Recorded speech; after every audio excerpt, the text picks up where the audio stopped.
Yeson tio lo walofa le paye upo tangata ona pa matala talain e mawalunga e lo loto lau tele maumi lo walofa lo e alofa mayai le po mato moli mawina nei tu la piapi a mo wat fo nei yaso ona pu fuanga sa pianga yai lau panau au lo walofa sidi le wa mato moli mawina nei tu la piapi pai ai un pato no le mato maptang mato o mai pa tasi sia la mato tau langa pa tai la pio pa manuia mai o tai mai le nganga o la pio na ia man manuia ne maptanga ai po ya tu le bi inga o malava ya te o le mato te mai o lang pa tai tele o na lo sua pele Yesu amen amen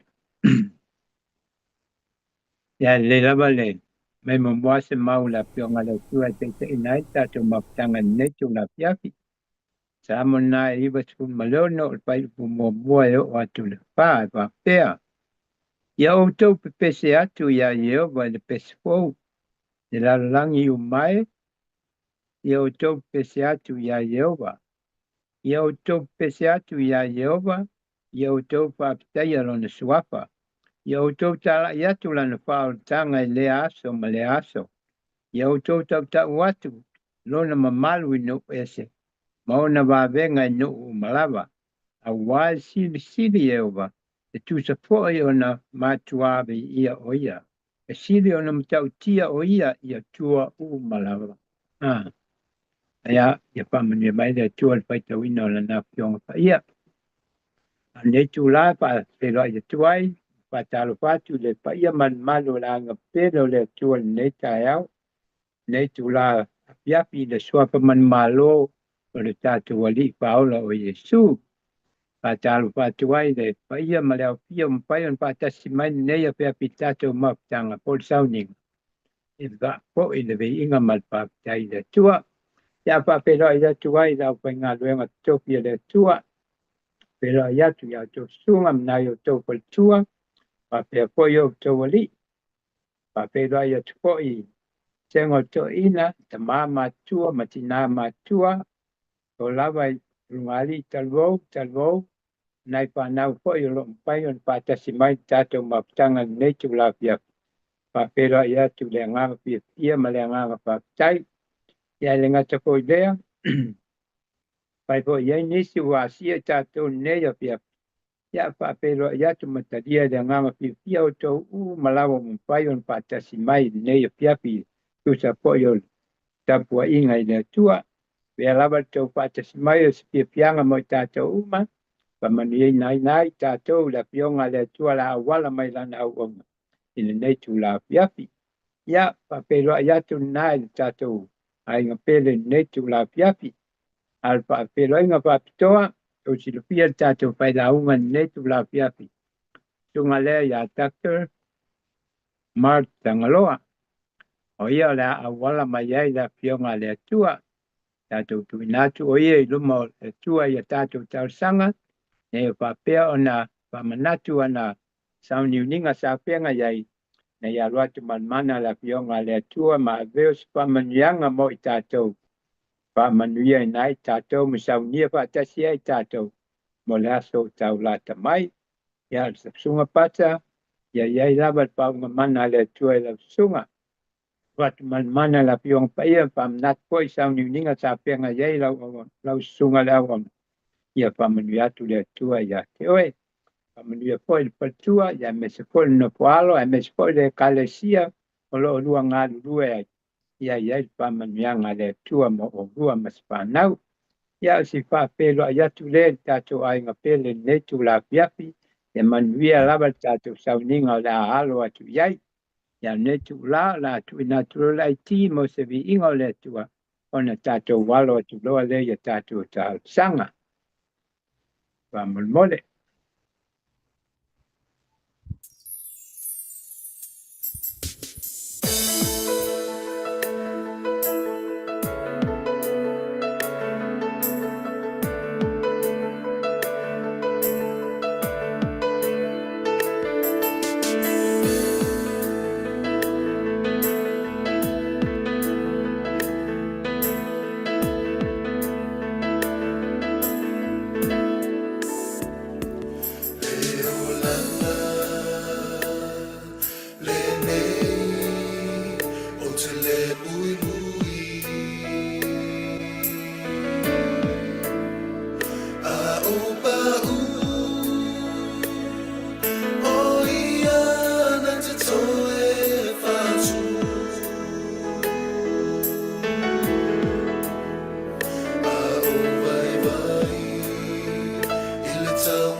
Ya moria tu kapta tele na tia tu salvi ngama tango pio le tu ane tu la pia. Ya la tato wala tu lo ya tato tal sanga. Tato talo mo puanga umalava e kalesia taitas. Nenga to ko lea. Sauninga patala yo lo penga ya ni so e kalesia. Mesko ya sauninga ya sa watuai sa penga ya sa mo sa masipo. Tato talo mo ya sauninga umalava sa penga ya la to. Na ia papel na mawan malo se la tu ko yo pipiringa tu mau au o nam tau tu al man nga renga le tu o bala nai la tu na ta tu talo foi ya la tu malo pa tu tu dia nga se ma yo tino tu no ayo nga se va pe foi tu ai ai nga ta tu tu ina tu la tu malaba ya ta tu tau sanga nei tu la pia pa tai foi da tu o na ni so la tu wa mai o la tu tau tonga o pa man ya ya da tu Tatu talo mo ipo mai ma tamai tai po mai tong piti ma pai la au sau ni ai la to pai lem me pai e tuel mana pa malo lo le tua mo i la to u malo pa to to ni ma ye ti to pa po ye lo la to malo si a to to tatu talo po i mo tatu au talo wo ka le si u me tai tasi e pa pe na mo le malo si au au na e me tau tuai nga luenga le tua ana ia lava tatu lima manai tatu panau e au nam tau tua ia te ia. Ia maua le ola man malos. Ia tu natu i lau pai ngā luenga i om tatu na tele lava nisi o manaonga. Olo tu i natu i luma o le tua, tu natu lau pai ngā luenga, mo nisi manaonga i le i o atu ia ia. Tau talanga pa mole. Thank you, Elder Volunteer. Famamole e Kalosanga.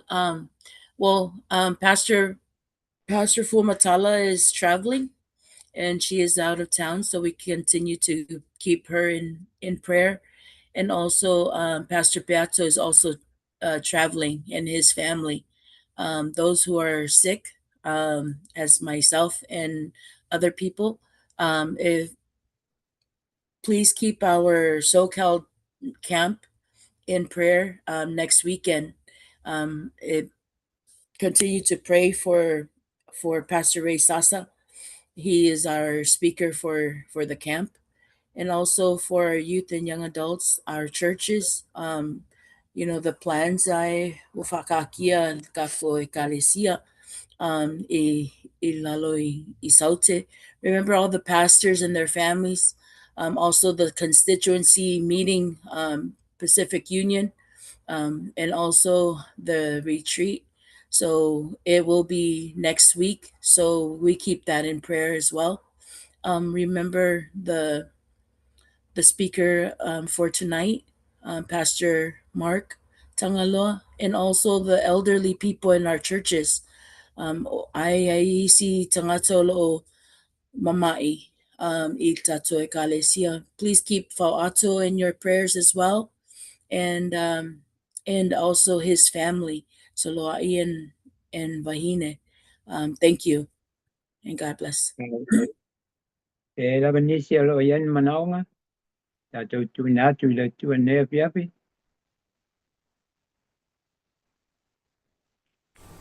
Le fo ua tai lava ia sungatuni ia tia o lewa a maka ia a onga kamiki.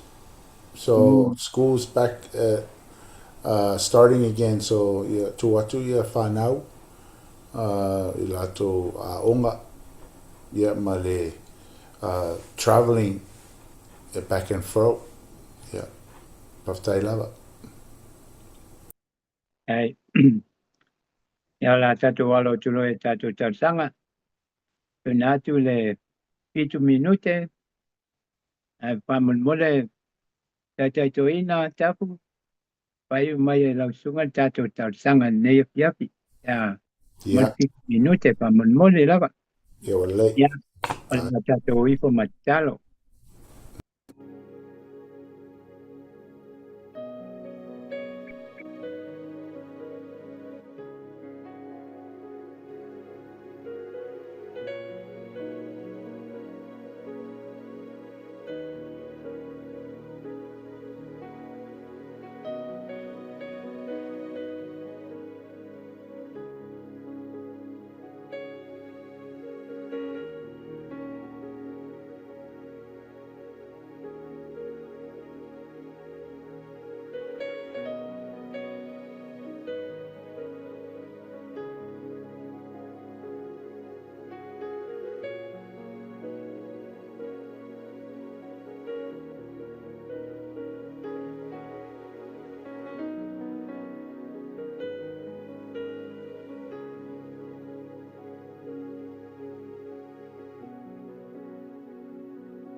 Lord, our gracious Heavenly Father, Lord of Lords and King of Kings, for you are the Father, God the Father, the Son, and the Holy Spirit.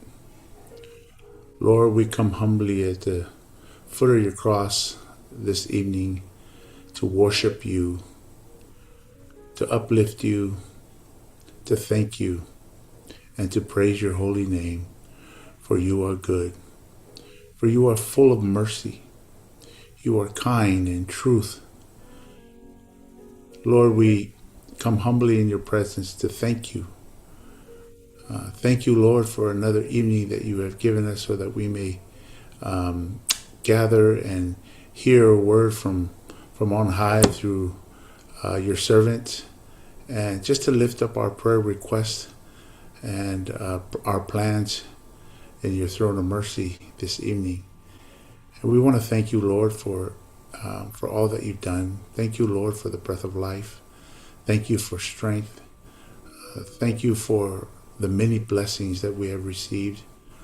Lord, we want to thank you for your people who are able to be here, and those who aren't for whatever circumstances and reasons. Lord, we just want to thank you and praise you. Lord, I first want to ask you, Lord, to please, may you take a coal from on high and touch my lips. Cleanse me and renew me, Lord, and forgive me so that I may be used to lift up our prayer requests and supplications to your throne of mercy this evening. So, Lord, we ask you to please bless this service tonight. We ask you to please bless your people. Whatever we are going through, the struggles of life, the busyness of life, kids' school are starting, the bills, the overwhelming of things that we go through, Lord. In our situations, we ask you, Lord, for your hand of peace and blessings upon us. Lord, we lift up all our prayer requests this evening. Those things that have been mentioned, our camp meetings, our plans, our services that we continue to gather and to worship you. Lord, may you fulfill all plans within your will. Lord, we also lift up our silent requests.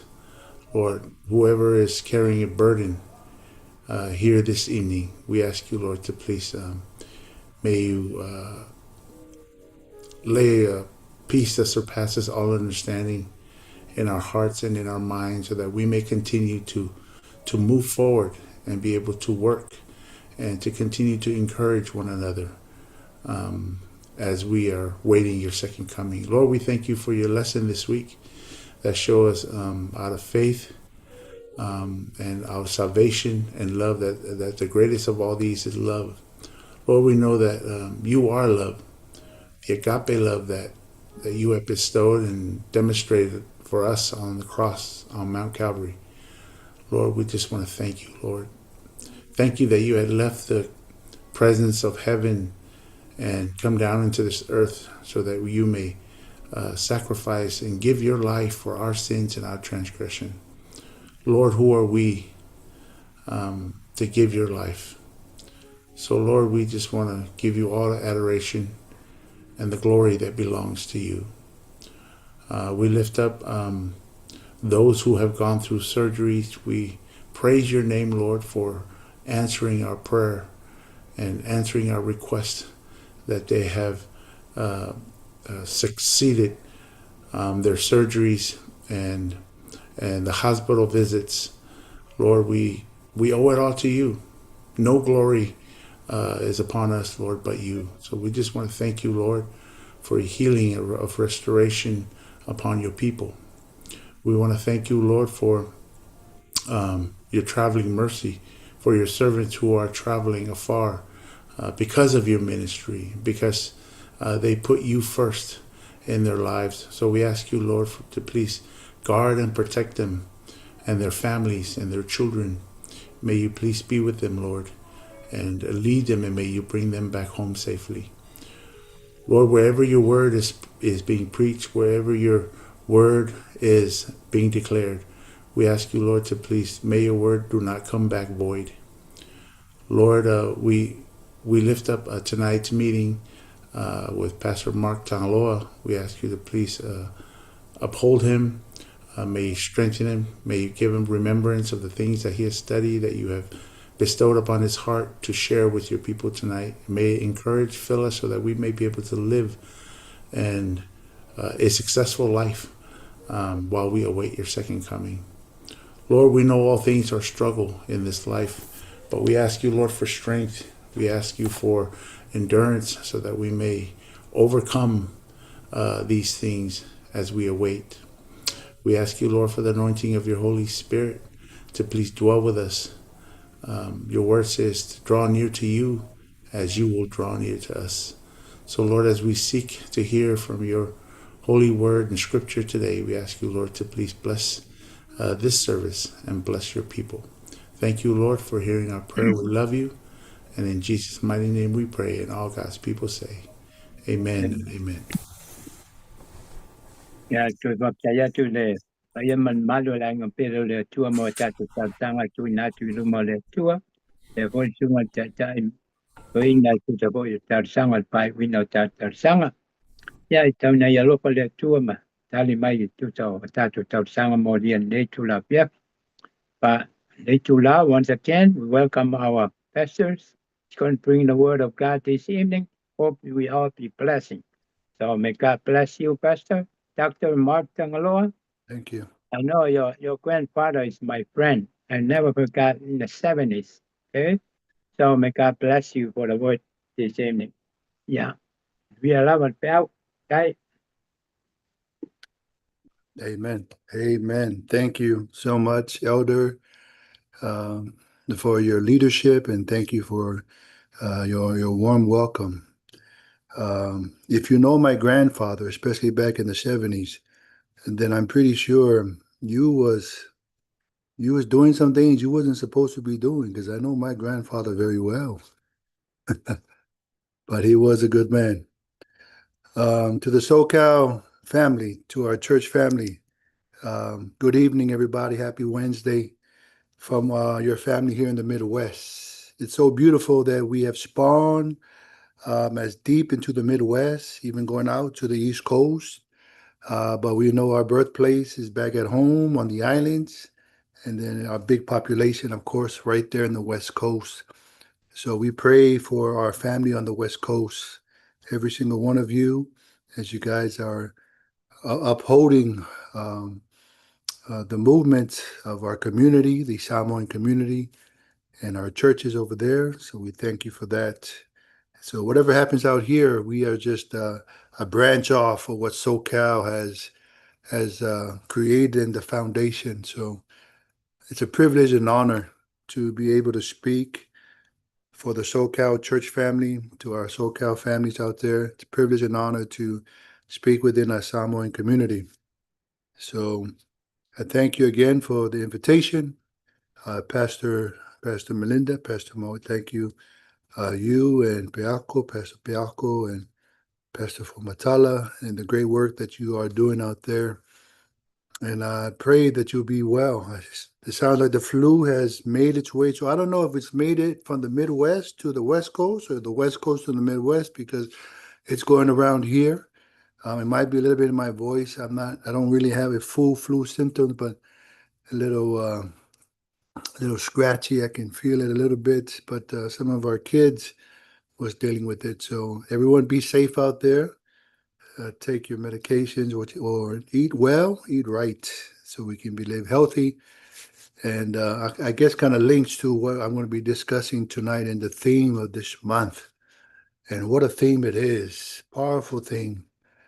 But with that said, before I proceed, let me pray a blessing upon the message that God has prepped and prepared for our hearts this evening. Heavenly Father, our hearts are open.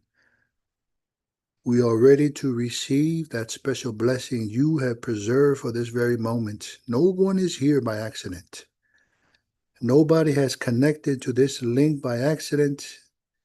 In our mind, in our hearts, there was a small, still voice of the Holy Spirit. So we are here. So speak to us as we are open to receive. We thank you for this time. We love you, Jesus. Amen and amen. And so going back to the theme, in which I thought was a pretty innovative theme, a creative theme that you and your team has come up with. And I think this should be something that's always addressed at least once, if not within a month, within a quarter, within our year. But it's about eternity. I love the question, why does eternity matter today? Is that a question we are really asking ourselves?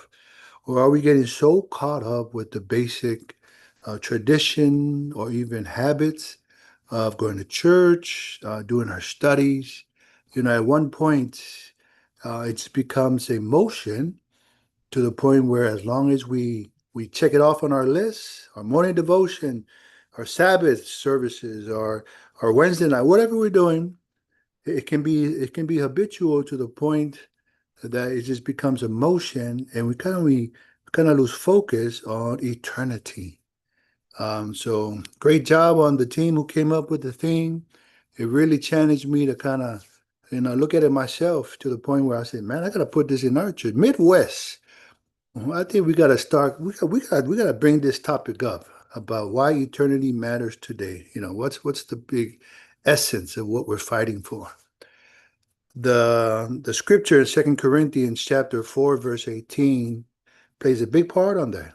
So again, Holy Spirit led to choose this as the foundation of the theme, because as I went to study it, you can pick out so many things, and that's the beauty of God's word. You can see it in different perspectives, in different lights, to the point of drawing us, to encourage us, to strengthen us, and empower us. So 2 Corinthians chapter 4, verse 18, I'm going to be reading from the New International Version, because there's some words in there I just thought it kind of fits with the message that I'll be sharing. But it says, so we fix our eyes not on what is seen, but on what is unseen. For what is seen is temporary, but what is unseen is eternal. Praise the Lord. That Paul, he's working with a huge church. So this is kind of like a mega church. The Corinth church in this big city, a city that was kind of paralleled or compared to New York City. So, the congregation comes from all over, different ideologies, different cultures, perspective. And what happens is when you have that such a plethora of different mixes, everything starts to get mixed to the point people start to hold on to what they're comfortable with or what they feel like they got to go through. But Paul, when he puts this together, he's making it clear on this little text right here. He uses the word fix, and that's the translation I'm using right now. It says fix, and he's not talking about just taking a glance at it, right? So when the word fix is in this scripture right here, it isn't a glance. It's actually a stare. So what are we staring at so hard? Because when we stare at something so hard, we want to make sure that we do not look away, because if we do look away at something that we're staring at because we don't want to lose it, what happens is we seem to lose what matters most. So Paul says we are fixing our eyes on what we can see, but we're not fixing our eyes on what is unseen. We're not really staring at what is unseen. So the question again, why does eternity matter today? Well, I'm going to go with the obvious, right? The obvious is this. We deal with personal issues, struggles. One of our biggest struggles in life and biggest barriers that breaks us is finances, our bills. That leads to anxieties, to depression, broken relationships, stress, and a whole bunch of bad news that we get from the news nowadays. So we're just watching and seeing all these things. So the question is, why does it matter today? Because we're going through so much. The next question for me would be, why wouldn't we look for something better? because everything that is happening now, it's not meant to be the story and how we were created. So I want to link that with this. Let's go back to the beginning to understand eternity. Because to understand eternity, or to fight for eternity, or to really comprehend this gift of eternity, let's go back to the beginning. In the Garden of Eden, God created man and woman. Man and woman, Adam and Eve at that time, represents all of us. It's who we are. So when God created, so when I say us, when he said created us, when I talk about Adam and Eve, so when God created Adam and Eve, when he created us, he made sure that in the beginning we had everything. He made sure we had everything we need to be successful in life, because he knew he gave us something special. He gave us eternal life at the first part of creation. So if we got to live forever, we got to make sure we have some good products. We got to make sure we have a great environment and a great community. But everything was perfect. There was a special fellowship that Adam and Eve had with God. Imagine that. We have this communion with God through our prayers, through our faith. But Adam and Eve, the original way was to walk with him in the garden. Genesis chapter 2 highlights those very stories on how they were able to walk with God in his presence. Imagine if we can do that right now. I tell you this, being in his presence will just encourage us daily. And imagine we'd have to deal with our work, we'd have to deal with meetings, scheduling, everything that kind of gets us upset. We'd have to deal with it. We'd have to deal with no shame. And it goes a little bit deeper. We don't have to deal with death and broken relationships. You see, eternity wasn't a future hope for Adam and Eve at that time. It was their present life. See, we do not understand that. And that's why eternity, it is something that if we do not dive into it, if we don't study it, if we don't dig into it, then we will never know what we have lost. And because that's exactly what happened. If we had everything at creation, it was that one moment that we lost everything. So we had everything, then we lost everything. We know how it was. At that moment when Eve was drawn into a desire, right? The enemy was the one tempting her, and she was drawn into that. And then eventually Adam was drawn into that. We lost everything. But the beauty of when something is lost, guess what? We have an opportunity to find it. And that's what happened when we lost eternity. God, when he closed the door of the Eden, when he, this is how serious it was, right? Closed the gates, even put a cherubim with a flaming sword to make sure nobody can ever get what they lost. Not in the way that we think. If we're ever going to force salvation, that's what I'm talking about. If you're ever going to try to force salvation, that's what you're going to receive. It's like that cherubim standing at the gate of the garden that he closed, that perfect community environment. But we lost it, everything we had. And now we went from owning to renting. So that's my illustration right there. He put us in an apartment in this world to rent and to deal with the struggles, but he wanted to make sure we understand what we lost. I share this with people all the time with Adam and Eve. I said, when that moment, when the resurrection comes, I tell the church all the time, keep a close eye on how you see Adam and Eve react, because they understand, and they truly understand what they lost. Imagine if you experience something and then all of a sudden you're not allowed to have it no more. See, they have gone through that. We haven't. We have never fully experienced eternity, perfection. But when we study enough, as the good word is provided for us, and we have this connection to through our prayer, we start tapping into something that is within us.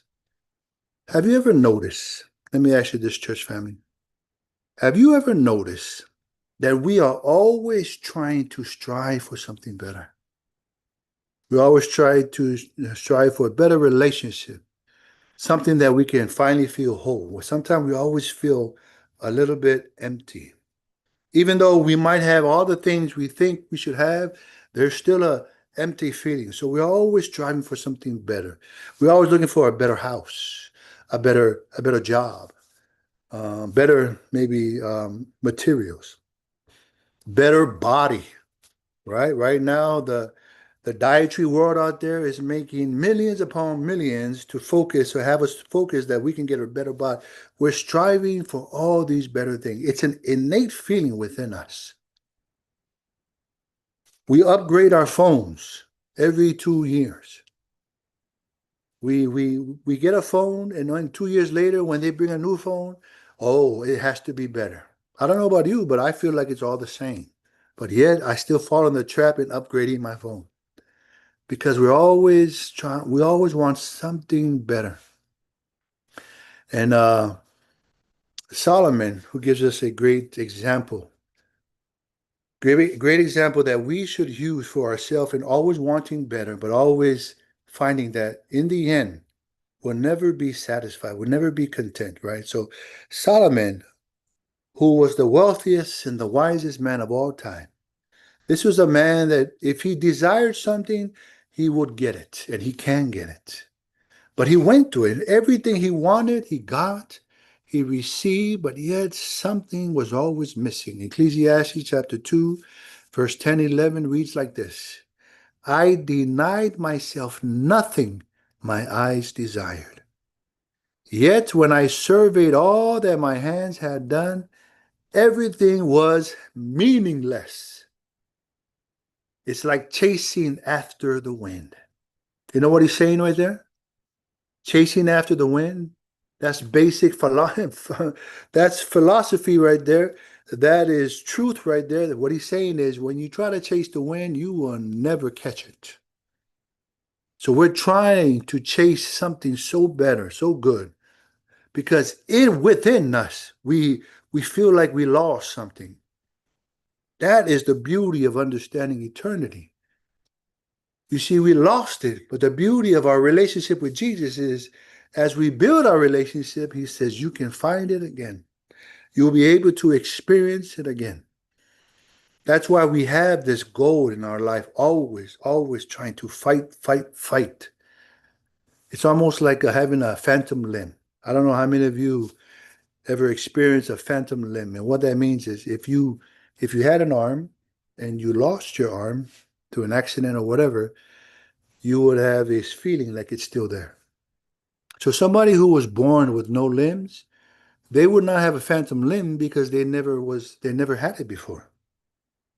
So, but for like us, so my finger on my left hand here, and my middle finger, I lost my middle finger, believe it or not, in the middle of our ministry. I did an evangelistic meeting in Chicago. I won't get too deep in it. Maybe next time you guys invite me, I can share on my story on how I lost my finger at one of my evangelistic meetings down in Chicago. But yeah, it was my middle finger in my left hand. And until this day, so that happened in 2010. So was that 16 years ago.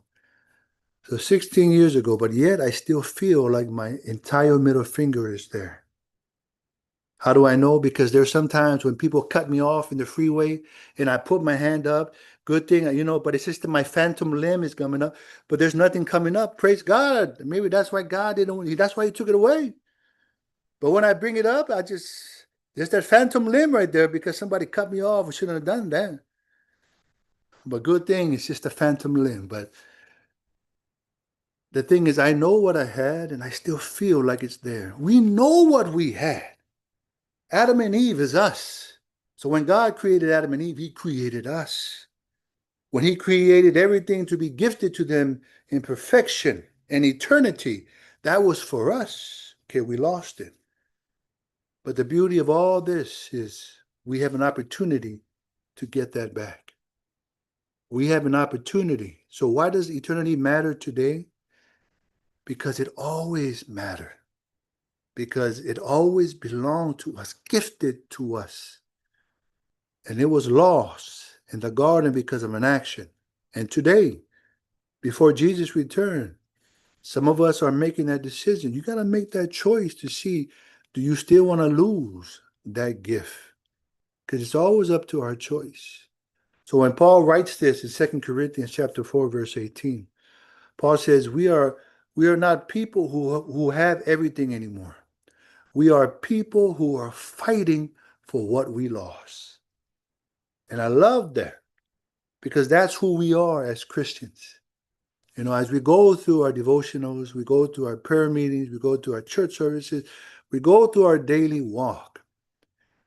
Understanding eternity is this: transitioning your mind thought to fight for what we lost. If we always want something better, why would you not shoot for the best?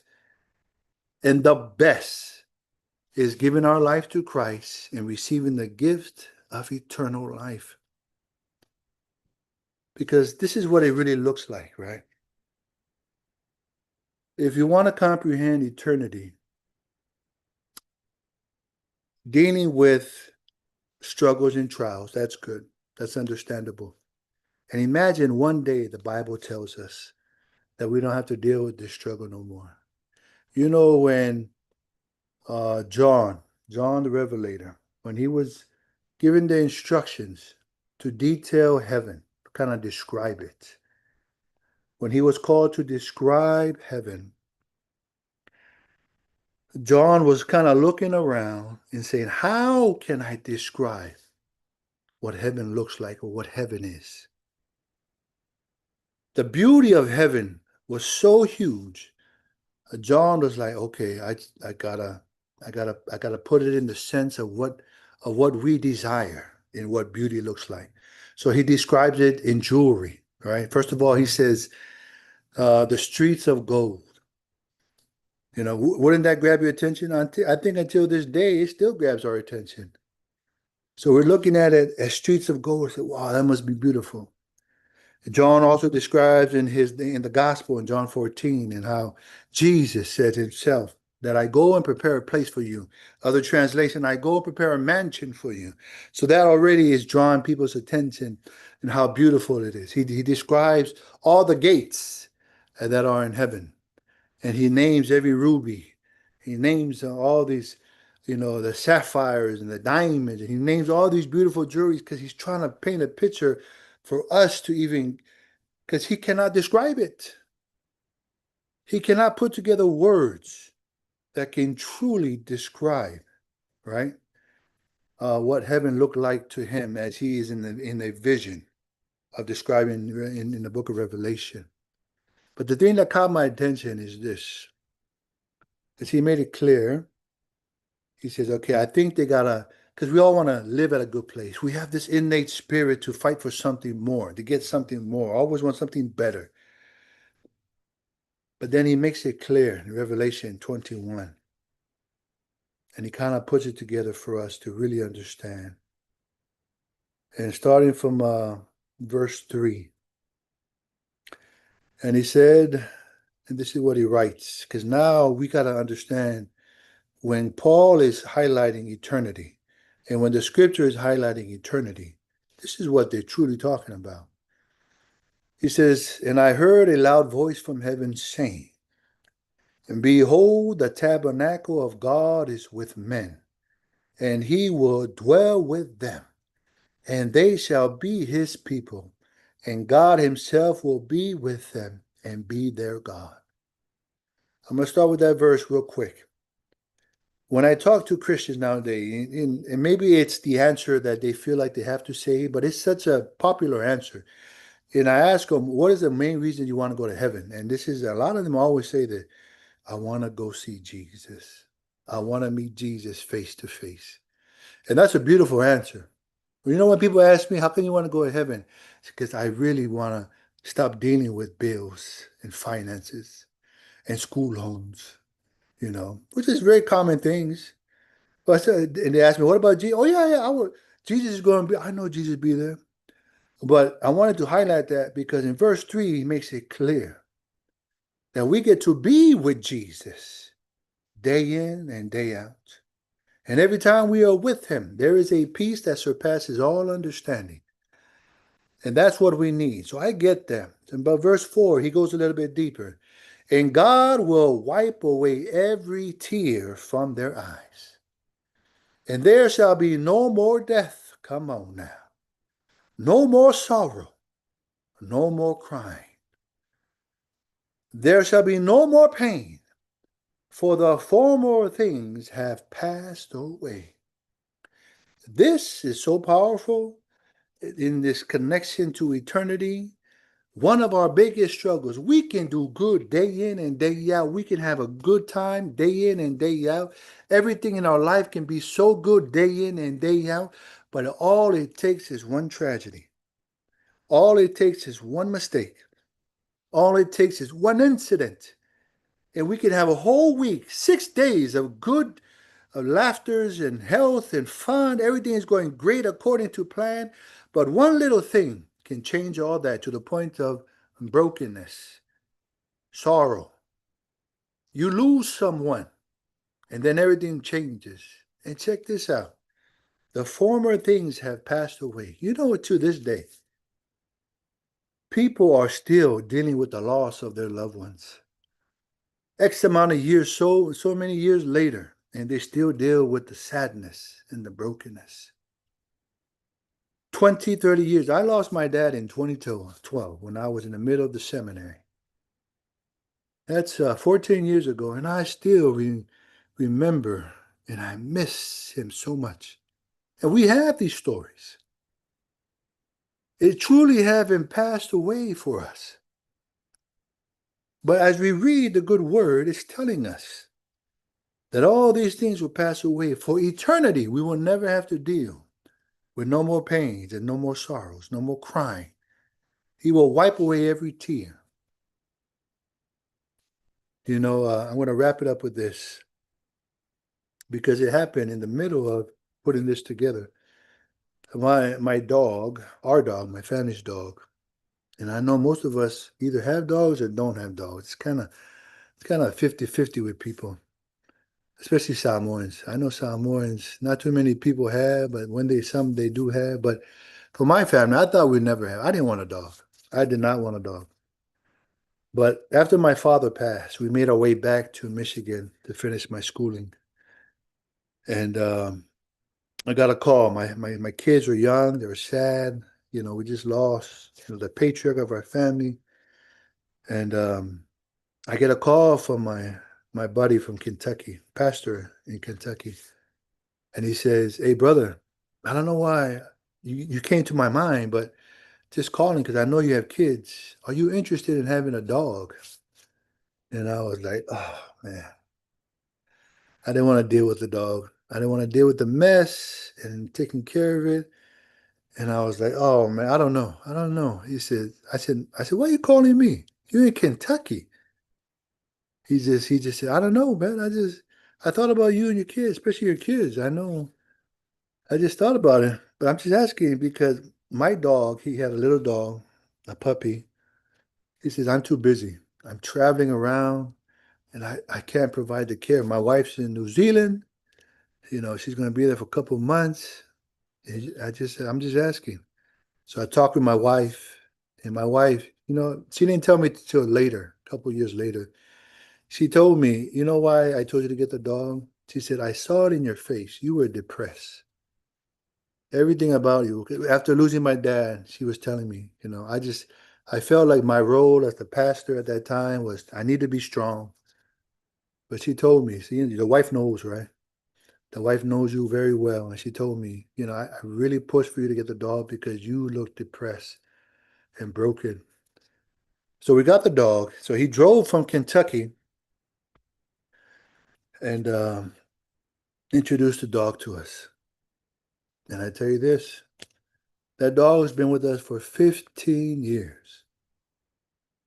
And I gave the dog a hard time. I kind of passed it on to my kids. Make sure you take care of the dog. But in the middle of doing this, putting this sermon together, or this little message, our dog passed away. Yeah, passed away. His sister, Pastor Melinda, remembers our dog Midnight. It was just a small Shih Tzu, and but he was old. He passed away on Sabbath, and I remember I was already at the church. Maybe this is another prime example why we fight for eternity. Amen. This is my granddaughter, and if I can be with her forever, that's what I'm going to fight for. So why does eternity matter now? Because that's what we fight for. So I'm thinking about this dog, and I was at church, and my wife gives me the call before she came, and she's crying, and she tells me what happened. And she's crying, and she's telling me what happened. But the dog didn't die yet, but we understand he was at a moment we're going to lay him to rest. And she came to church. She was dressed up. I stepped out the church, and she said, do you want to go see Midnight? That's a dog, Midnight. Do you want to see Midnight before we take him to put it to rest? And I was like, I'm at church. I gotta go in. We had a speaker that day, so I wasn't speaking. And she was dressed for church, and she goes, I'm just letting you know if you want to say goodbye. And I said, no, I think I'm good. But right when I said that, I tried to move. I could not walk back in the church. I could not walk back in. And my wife was looking at her. I said, you ready? Come on. She goes, I can't come out. And I said, you know what? Let's go then. So we went.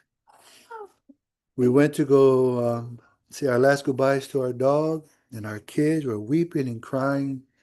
And I just remember as I read this, and my girl said, is Midnight going to be in heaven? Well, the good news is I ain't the judge of nobody, nothing, and anything that makes it to heaven. I know my God. So I tell him, yeah, we'll be in heaven. But I just said that because when we think of heaven, we think of eternity. And when we think of eternity, this is what we think of. We think of we get to be with our loved ones forever, Jesus forever. And that's the fight I'm really willing to fight because I know I lost it. It was something gifted to me in the beginning, and I just lost it. And the good news is I was a number one in Ingavea. Some of you play Ingavea? I was number one at finding anybody. So I know how to find eternity.